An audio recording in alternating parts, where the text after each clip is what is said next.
Welcome back, everybody. I'm Jeff Barton, your voice in the mortgage industry. 888-713-2929 is our telephone number. If you pick up the phone and give us a call, we can help you with all those hard decisions, and there are tons of them. You want to buy a house, you want to fix up a house, maybe you want to sell a house. There's all things money that have to do with all of that, whether it's your mortgage, whether it's your construction fix-up costs, whether it's you're going to sell and you want to move that money into something else without a tax burden on yourself. We can talk all those things, and our telephone number, as I've given it. Our email address is info@malibufunding.net, and you can see us on YouTube. We have actually a website for The Mortgage Voice. If you go to themortgagevoice.com, you can see this and several other shows. Actually, there's over 50 or 60 shows on there.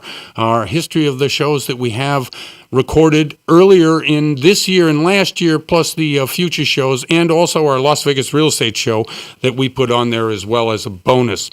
Please go there, because this you can see over and over again. If you need information about the show or the guests that we have on the show, that's where you can pick up this information.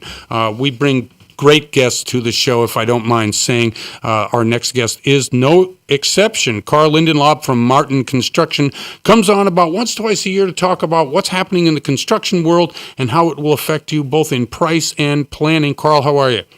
Good, Jeff. How are you? I'm great. Thank you very much. Carl is actually doing a project at my own house, so I'm going to use me as the example of the person who doesn't know what's going on, which is true, and has no idea as to the, I guess, vulnerability you might have to somebody in your world, which is not true concerning it's you. Tell us about what is happening in prices for materials currently in the construction world. Well, Jeff, I think that, particularly in the Southern California market, we're going to see some significant increases in our materials pricing. Just a number of factors leading up to that. Unfortunately, we've had a few catastrophic events that have hit the Southland and Northern California as well, in terms of the mudslides, we all know, and the tragedy that happened there, and the fires in Northern California. Right. And just that coupled with just an incredible demand for housing in California. I'm sure you and your listeners know there's a very big shortfall of housing in our state. Yep. It's a wonderful place to live. I'm seeing as how it's 70 degrees here in Right. what's supposed to be winter in most of the country. And as a result of that, and a number of factors, the demand is high and the supply is low, and we just really need to deal with some of the housing shortfall, and that's putting pressure on the prices for both materials and labor.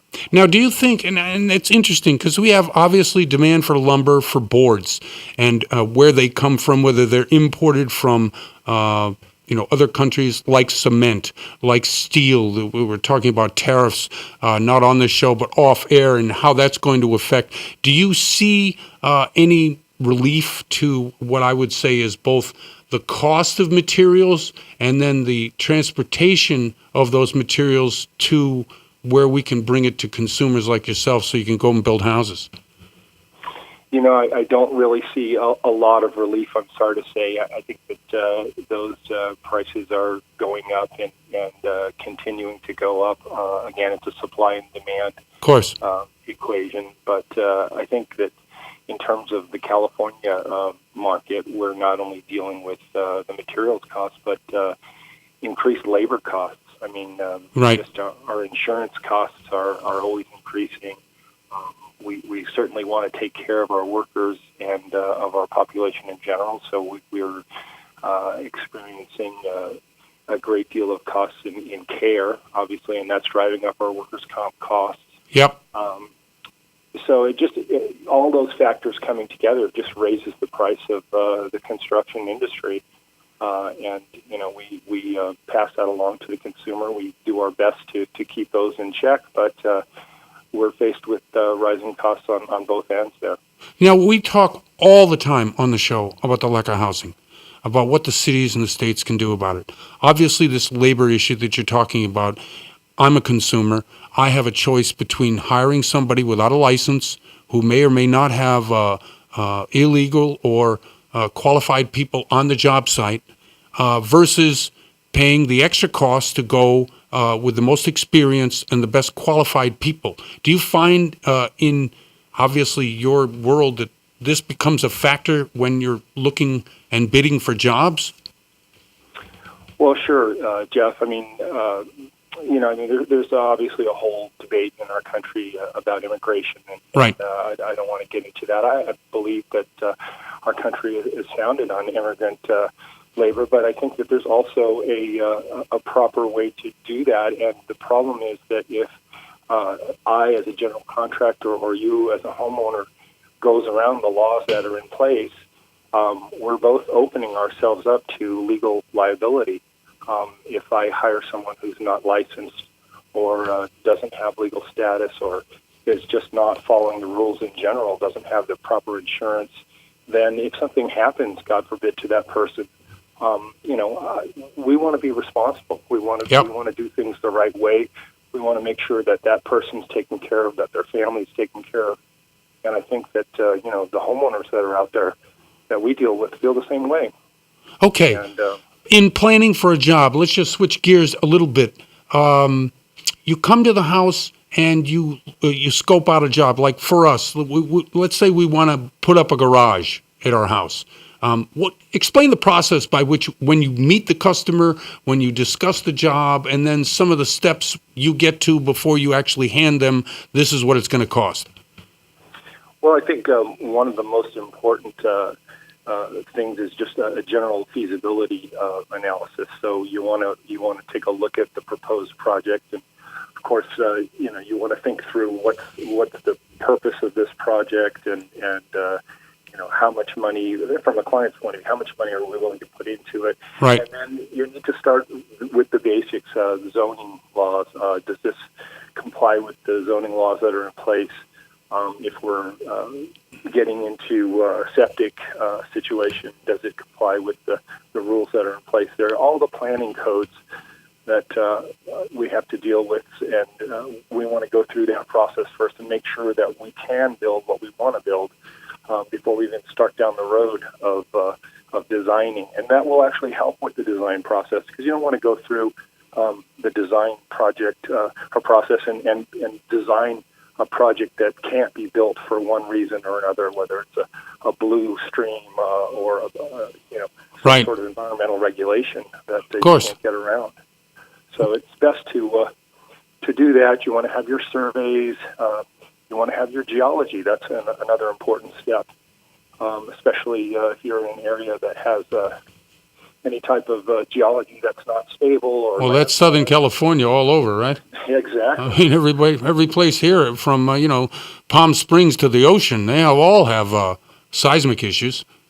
Sure, and some more than others. And sometimes you could be on an ancient geological landslide and Right. not even be aware of that. And so all those things need to be looked into, and that's really the feasibility part of it. And then once all that is in line, then you can do your design. You can draw whatever it is that you're interested in building, and then we can price it out and then adjust from there.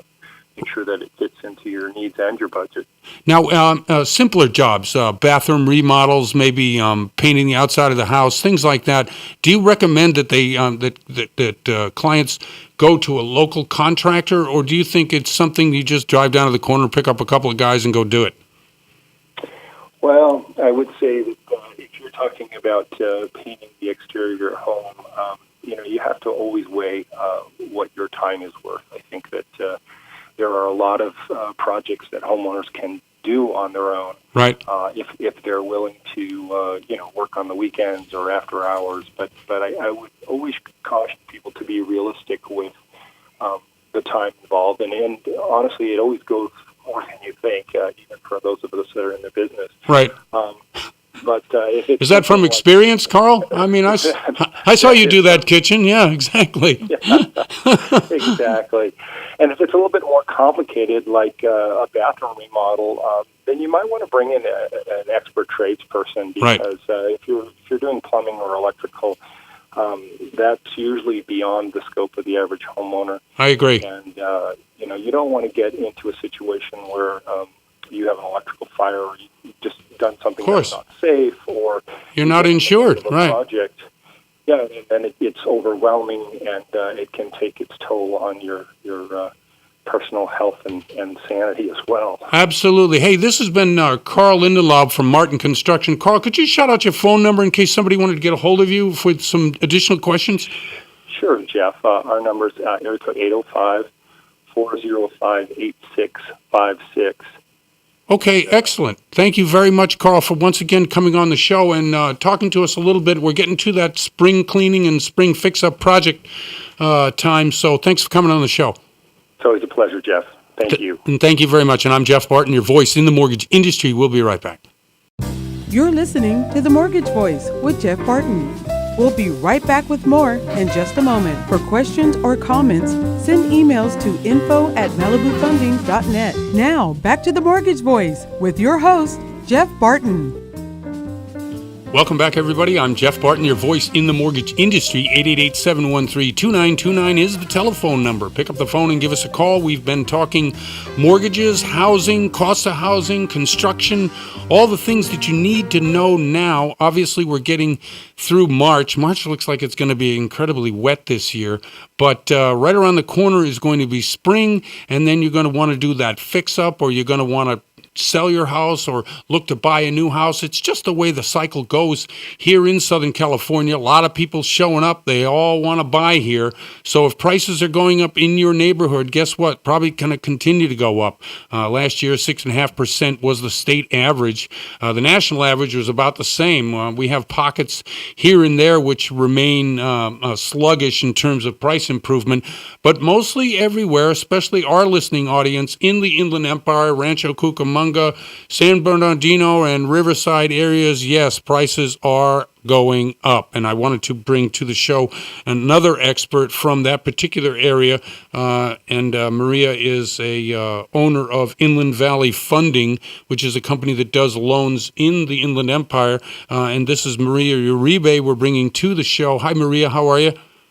I'm doing good. How about yourself? I'm just terrific. Thank you very much. Thanks for coming on the show. I do appreciate it. Thank you for having me. Okay, very good. Tell us about what's happening in your area and exactly where you are doing most of your business. Most of my business is around Riverside area and obviously Rancho and Ontario. We're doing good. We have refinances and purchases. Properties are going higher, and obviously rates too. Yeah, exactly. What's happening with the rates, and when do you see relief in sight anytime soon? Not really. I honestly believe the rates will continue getting a little bit higher, but they're stable right now. Yeah. Give me an idea. What is a 30-year fixed? And are most people going for 30-year fixed loans? Right now they are, because they're still low. We're still between the 4.5, even though, from last month to right now it went up a little bit higher, but they're still good to go with a 30-year fix at 4.5 on an FHA loan. And like 4.25 between a conventional, depends on the loan to value and what it is that you're trying to do. Now, I read today in one of the news sites that I go to that because the rates have risen, that priced out of the market in the refi market about 1.5 million people nationally. Are you feeling the pinch on your refis, or are you still getting them? I'm still getting them, but what we're doing most is cash out because there's equity in the property. So either somebody that wants to consolidate other bills or they want to do repairs on the property. Right. We usually just do the refinance instead of getting a second mortgage because it's cheaper. Yep. And their rates are still good. And if there's equity, we could, turn it from an FHA to a conventional and we still get an okay rate. That's a good, explain that a little bit. Obviously, you're getting money out of the property and then taking it from an FHA, removing the mortgage insurance, and then getting the mortgage insurance. I see. And even at that, the rate that they're getting, which has risen, is still a lower payment than maybe you had at just an FHA loan with the MIP? Yes, or sometimes it actually stays the same because whatever cash out money that they're cashing out is basically the payment for the FHA mortgage insurance. I see. So they're raising the loan amount, but the payments are staying the same? Yes. Mm-hmm. And most of your borrowers are payment conscious rather than buy down? I mean, are people looking to purchase in your group of people or looking to refinance to hold a 30-year mortgage, or are they looking to continue to take money out? I mean, I'm trying to get a feel of what the market is in your area and with your customer base. Most of them they want to really stay with the property, and they are looking for a 30-year fix, Right. not an adjustable, and they want to feel secure whatever decision they make in the future, that there's still equity in the property, and if they don't want to sell or they, want to stay with the house, that they do have a 30-year fixed payment. But most of them are more concerned about the payment, Right. not so much about the loan amount or how much money they're cashing out. And that's because now employment, obviously that's the most important thing, right? The ability to repay in any loan. Yes. Right. Uh-huh. And for most people that you're obviously dealing with, employment's pretty good, right? I mean, everybody's working. It seems like the paychecks are getting bigger, right? Yes, yeah, they are. Okay. They're working. Yeah, so, well, that makes it good. It means that you have less people on a mortgage application, or are you still getting multiple borrowers on applications for people in the area? For purchases, I probably do get a little bit more, as in, we have to put co-signers and Right. the sons or sisters. But for refinances, we're staying the same. Okay, very good. And who are your go-to lenders? I know that you broker a lot of your loans. Who do you like to go to solve a lot of these issues for your borrowers? Right now, I'm submitting most of my loans with Nations Direct Right. and Flagstar because of the pricing. And Flagstar they're really good with issues with low FICO score and high DTIs because they go based on the DUs, and the pricings are really good. Okay, so when you say DU, explain that. What is DU? Desktop underwriting is basically the system that will allow us to, let us know if we have a loan approval and what conditions they're looking for. And that DU is a Fannie Mae product, meaning that whoever is the lender will be able to sell that loan to Fannie Mae, right? Correct, yes. Yes, and that's the securitization. For those of you who are out there right now, nobody's going to lend any money unless somebody's going to buy that loan, because the whole churn of the industry depends on loans being made and bought by either Freddie, Fannie, or Ginnie, right? Correct, yeah, they have to be secure. Right, exactly. And are you finding that there's more or less opportunity for borrowers now? Are programs expanding? Are we seeing sort of a expansion of the qualified mortgage requirements? I honestly believe so, because the most recent one was conventional. Before it was a 45% DTI, and now we're at 50. Right. And LP, we are getting approval. LP is, the desktop underwriting, the Freddie. Yep. We're seeing 1-year taxes up to 50% DTI. So I honestly believe that the underwriting is getting a lot better. Yeah, I think, when we first started this underwriting procedures through Dodd-Frank, and we had the qualified mortgage, and we've gone through, 8-9 years of every year it seems more stricter and strict. This is the first year we've actually had some loosening, and you just mentioned why. The DTI on both Freddie and Fannie products have expanded from, 43%? Now we're up to 50%, or 45 to 50? Uh-huh. Yeah, that's spectacular, obviously. And if you have multiple borrowers, it obviously is spreading some of the liability to more than one person. I think that's good. Tell us a little bit about your business and where do you see it maybe expanding, if it can expand. Obviously, you do a lot of processing and originating for purchases and mortgages, but are you seeing new homes? Are you seeing just existing homes? Where is it that you might see some of the expansion of your business? Around this area, there's a lot of new houses and there's a lot of development, especially like on the 15th freeway by Sierra, but it's just getting really, a lot of builders. Right. So, but my business is most of it kind of like not older properties, but I will say already built properties. I don't do any new construction. Yeah. Well, do you think there's enough new construction to keep the prices as they are? Obviously, if people keep raising the prices of everything out there, there's going to be less and less people being able to afford. I believe so, but I don't think it's going to happen anytime soon. I believe that the properties are still going to continue going higher because there's people buying and there's people with jobs getting paid good money. So if there's a buyer, there's always going to be something to sell. Yeah, I also know that you have some rental properties of your own. And do you think that market, in terms of buying and renting, do you think there's opportunity there? Oh, yes. Uh-huh. And what kind of rents are you getting for, let's say, a single-family house, 2,000 feet, 3-bedroom, 2-bath? Like close to 2,000. Well, that's a big number. $2,000 a month? That's pretty good. Rents around here are kind of pricey. Yeah, that's amazing because I remember not too long ago the rents were not anywhere near that. No, they went up a lot. In the past 2 years, they've been going up. Okay, and those particular people, are they weighing the possibility of buy versus rent? I mean, is there people marketing in that space? Yes, but properties are still a little bit higher in value, especially like in Rancho Cucamonga, that, rent Rancho is a little bit cheaper. Yeah. Right, Rancho is very expensive. Is that the most expensive in the area, or would you say it's more Riverside? I think Riverside's a little bit cheaper than Rancho. Yeah, and it's also bigger. I think, well, I don't even know if the population's bigger anymore. I mean, you'd have to tell me. I just don't remember. I think Riverside is way bigger. Way bigger, right, exactly. Hey, Maria, can you shout out your phone number for people who would like to contact a local person about their mortgage needs? My phone number is area code 626-991-5626. Okay, thank you very much for coming on the show. This has been Maria Uribe from Inland Valley Funding. Thank you. And thank you very much. And I'm Jeff Barton, your voice in the mortgage industry. We'll be right back. You're listening to The Mortgage Voice with Jeff Barton. We'll be right back with more in just a moment. For questions or comments, send emails to info@malibufunding.net. Now, back to The Mortgage Voice with your host, Jeff Barton. Welcome back, everybody. I'm Jeff Barton, your voice in the mortgage industry. 888-713-2929 is the telephone number. Pick up the phone and give us a call. We talk mortgages. We try to give information all during the show about everything going on in the mortgage world. It is coming out to spring after we get through March, which is pretty wet here in Southern California. We're going to see a lot of housing starts, a lot of building, obviously, remodels.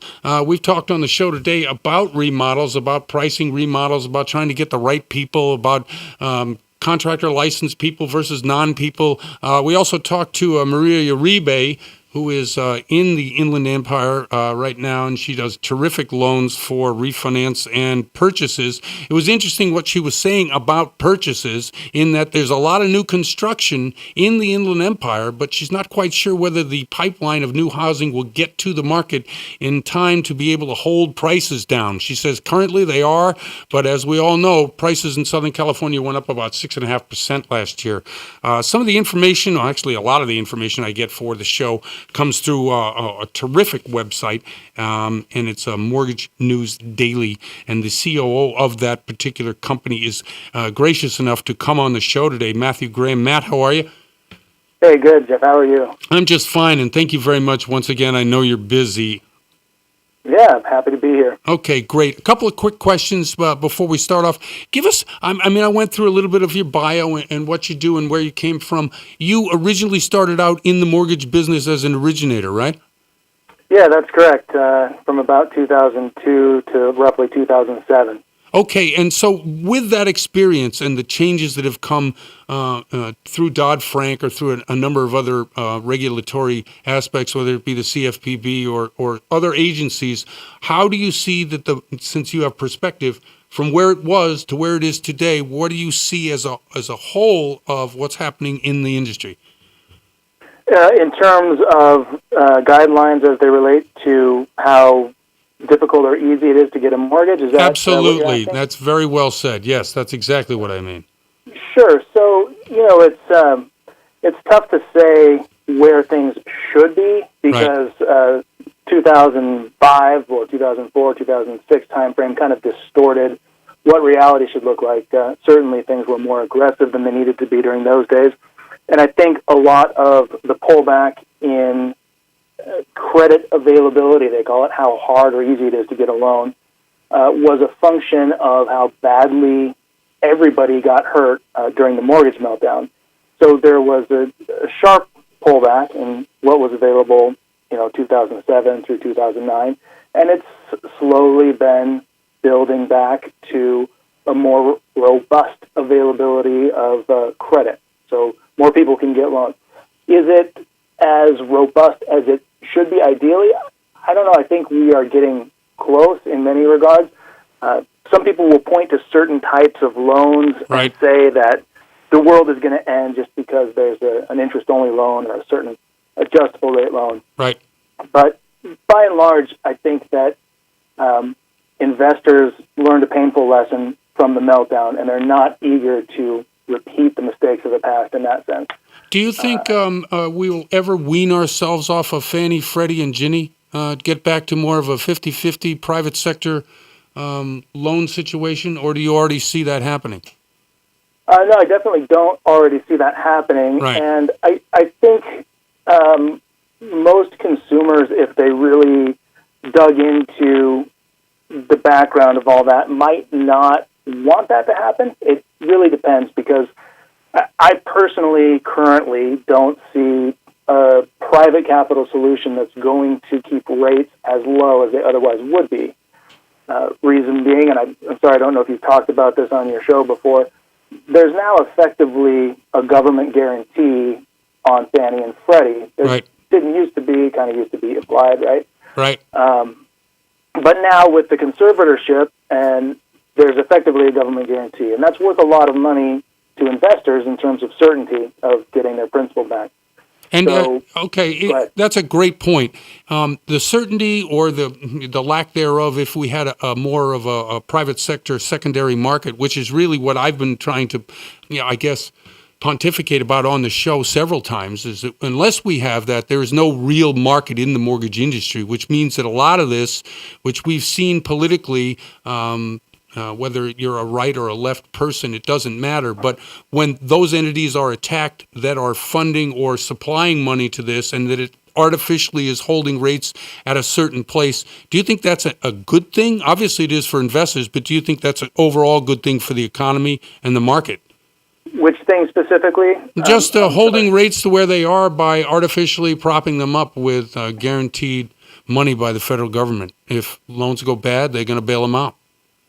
Well, that's tough, because I don't think that we're in a situation where anybody's artificially propping anybody up right now. That, obviously there was a taxpayer draw on Fannie and Freddie because the government bailed them out. But the terms of the conservatorship, where all of their profits are swept to Treasury, has paid taxpayers back over $100 billion to black so far. So it's not, it hasn't really crippled the secondary mortgage market. Business is still transacting. It's just transacting with the blessing of Fannie and Freddie's guidelines. And that is something that's not government money that's artificially keeping rates low, so much as it's the structure, it's the rules and the guidelines that the enterprises have set up that is providing a common platform for lenders to adhere to in order for their loans to be good enough to achieve the low rate. So it's a philosophical debate that probably has no end. Right. I appreciate the way you deftly handled the answer, because I don't think there is a right answer. I bring up a question just because, hey, might as well have a political bent to it. In that, I remember when Trump got elected, he was saying, no, and this is artificial, and he's blaming the bad economy because rates are artificially low and they should be higher. And, as you just pointed out, I mean, this is a huge issue with many, many different players. And it's and where I'm sorry to interrupt, but where I'm coming from is not really to say, oh no, Fannie and Freddie are good and they're going to keep rates low, so everybody should like that. But more so to say there's a tendency out there to blame the big entity and the big enterprise, and there's oftentimes a shade of gray. And I think that in general the consumer hasn't come to an appreciation of just how much the mortgage industry would like to do right by the consumer after the mortgage meltdown. There's a lot of hurt and a lot of deep-seated animosity between consumers in the mortgage market. I agree with you 100% on that. When we deal directly with the customers, and I own the company that sponsors the show, Malibu Funding, and we still feel it. I mean, this is 10 years out. We still feel this tremendous distrust, as if, and I don't want to disparage the used car people, but that's the kind of feeling you get when you're talking to people about obviously the biggest financial decision in their lives. Right. Yeah, and it's a big deal. And nowadays, I think you have almost a better chance than you ever had to be sitting across the table from somebody that has your best interest in mind, who is operating under a set of guidelines that's designed to protect you, and who would want to protect you anyway, just because, look, rates are rising, and it's a tough market and Right. a tough industry to be in, and you don't want to burn clients and not have the referral business. You want to take care of them. And Fannie and Freddie want to keep being able to guarantee loans and keep making money and keep surviving and having jobs and whatnot.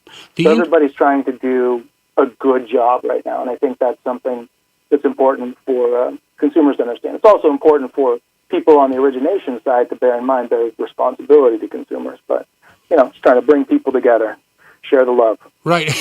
Hey, the information that you use on your site and the great people that do work for you, we quote them on the show all the time. We bring the information to people.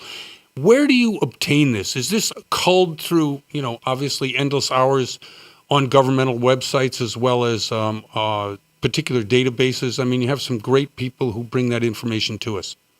Sure, I guess it just depends on the information in question. I mean, I monitor all of the major economic releases that pertain to housing, and actually just major economic releases in general from my other job on MBS Live, which is another website that Mortgage News Daily is affiliated with.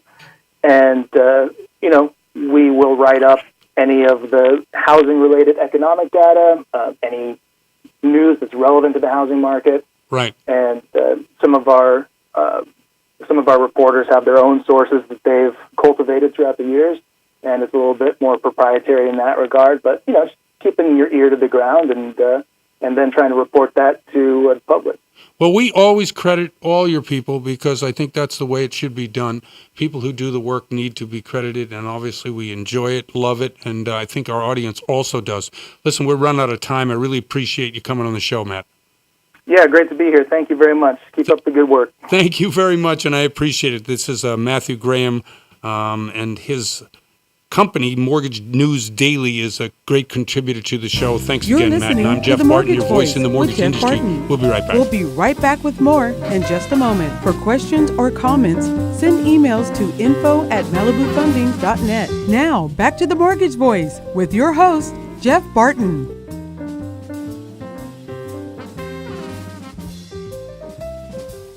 Welcome back, everybody. I'm Jeff Barton, your voice in the mortgage industry. 888-713-2929 is the telephone number. If you pick up the phone and give us a call right now, we can talk on air about your mortgage. Maybe you have some questions. Maybe you have a war story. I mean, there are so many out there.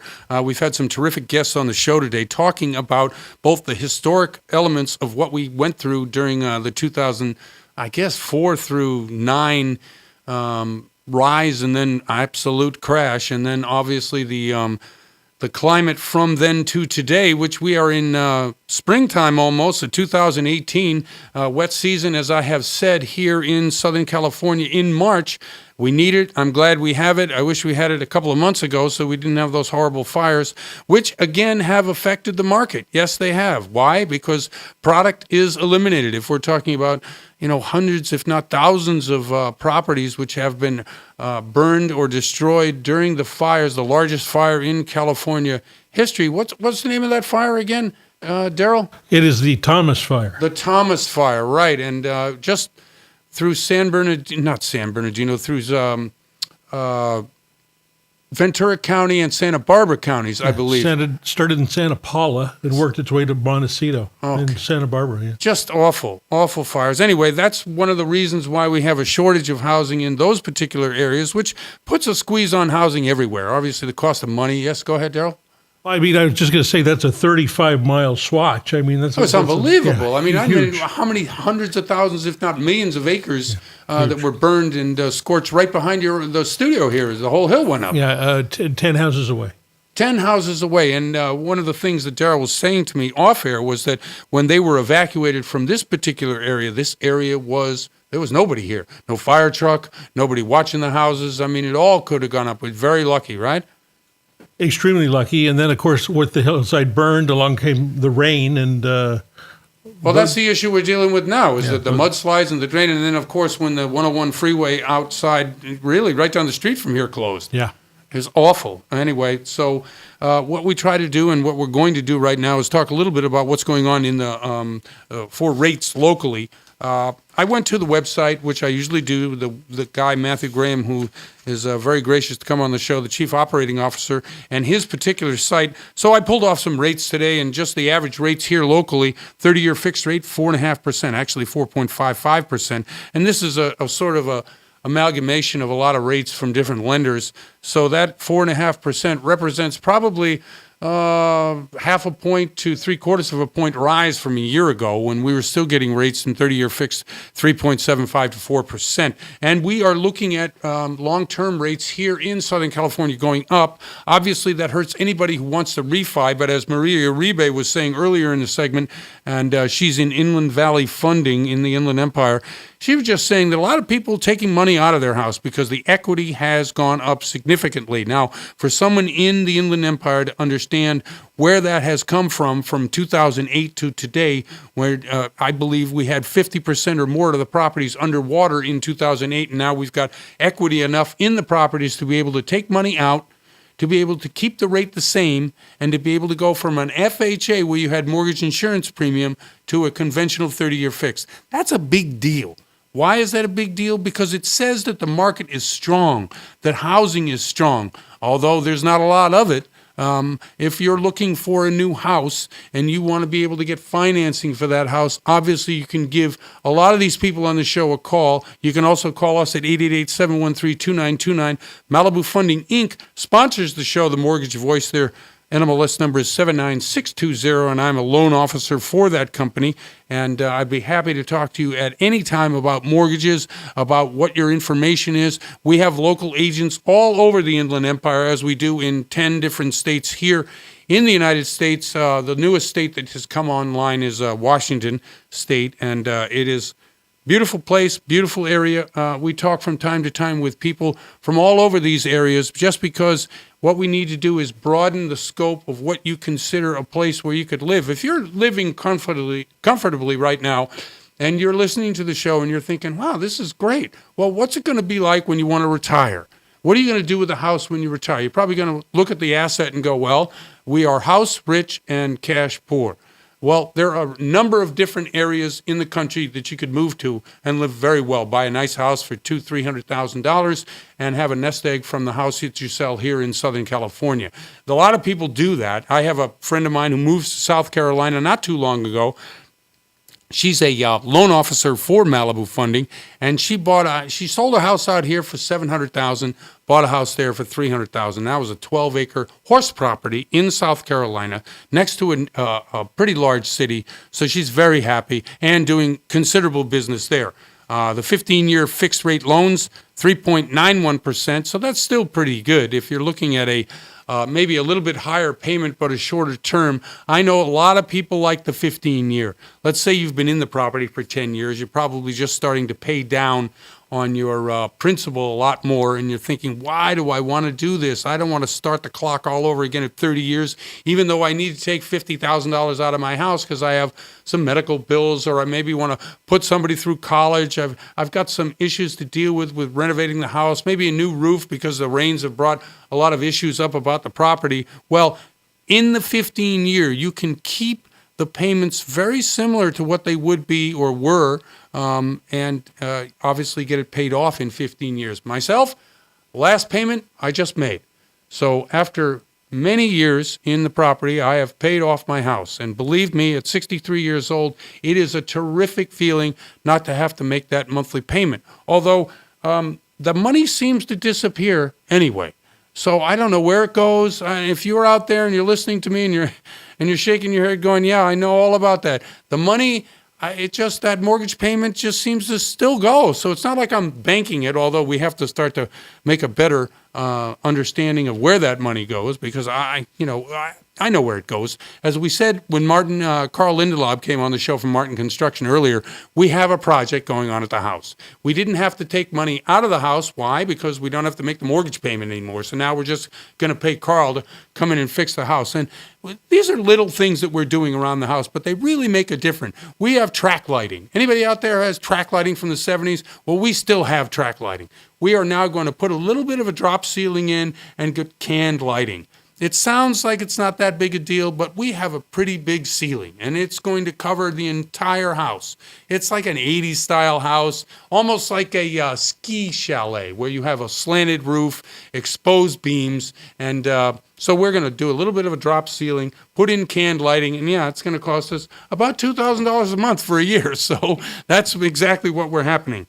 With what we're doing. Okay, the FHA 30-year fixed, 4.34%. Now, this is very similar to the 30-year fixed when it comes to the conventional loans. So if you're out there and you don't have the down payment, yeah, you're going to want to go with the FHA. There is also some conventional loans out there with 3% down. So I want you to check into that. Also, CalHAFA, that's an FHA product, but they can also lend up to an additional 3% so that you could maybe only get into the house for a 0.5% down. And on a $500,000 deal, that's significant. Obviously, if you're at 10% on $500,000, you could come in with $50,000.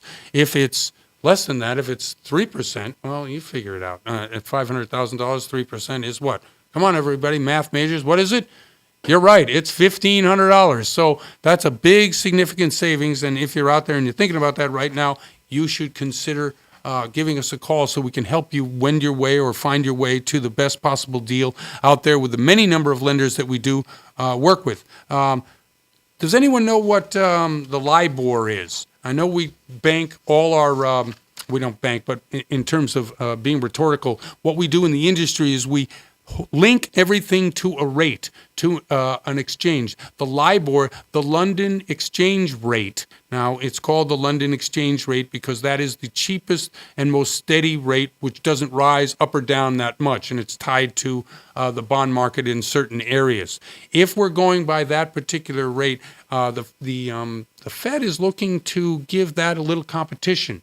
And as we spoke earlier, when Matt was on, we're trying to figure out, and he didn't think that there was a possibility of it, and I kind of agree with that. We're not going to see a secondary market like we had back in 04, 05, 06, and the reason with that is myriad, but if we don't, the only other competition out there is to the exact rate that all of the exchange that all the rates are tied to. If it's the LIBOR rate, and there's now going to be new competition, according to the Fed, 2 or 3 new rates coming out that we might be able to tie our mortgages to, that might help consumers all as well keep the mortgage payments lower. Anyway, I'm Jeff Barton. We have run up against the clock, and I had a bunch of stuff more to say, but I appreciate you all listening, and I'm Jeff Barton, your voice in the mortgage industry, and we'll see you next time. You're listening to The Mortgage Voice with Jeff Barton. For more on today's topic, visit www.malibufunding.net.